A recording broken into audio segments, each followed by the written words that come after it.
In this example, I want to show how to do something right here. So makeInt, if we look up here, the makeInt function returns an either.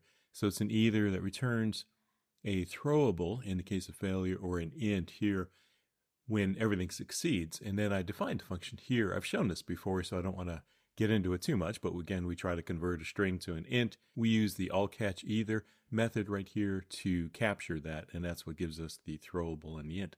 So that's makeInt up here.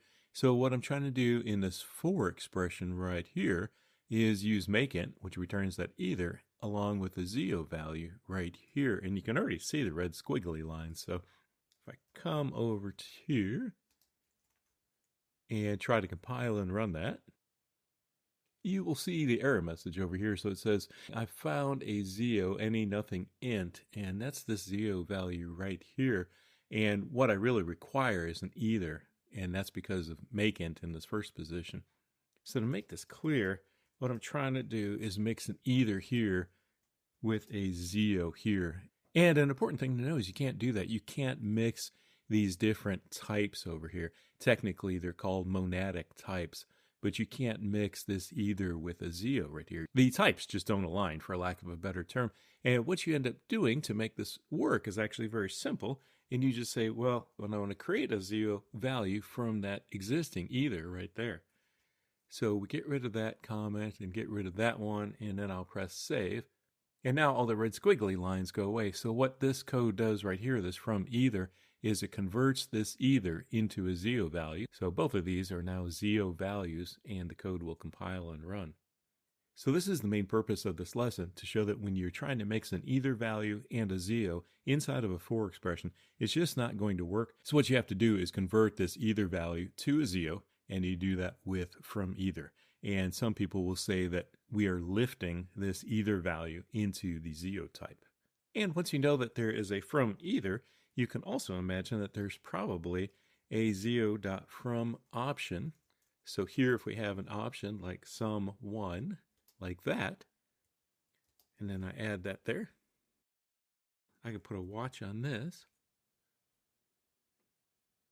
and you can see that takes us up to 44. There's also going to be a from try. So here we could try something else. How about we try to divide 2 by 1 like that. And when I use try, I'm going to need to import that. So that is scala.util.try. And then add that to the total down here. Now we're up to 46, as you can see over here. And it gets even crazier because we can also have a ZIO.from future. So you can create a Scala future. How about a future that just returns the number 4 eventually? And when you use a future, you're also going to need a couple of imports for that. So we have those there. And then I need to add that to the total. So I save that. And now you see our success value of 50 right here. So again, the purpose of this video is to show that when you want to use something like an either value with a ZIO value in a for expression, you have to lift that either value into a ZIO type using from either, and then the same thing with option here. And just to demonstrate that point, let me get rid of that and try to run it. And you can see it fails over here. The error message is actually a little misleading because it's pointing to line 23 and this ZIO right here and saying, well, I'm requiring an option. The reality is it's finding an option here, and it should be a ZIO value as I had before. So if I change that back, we'll get that right back there like that.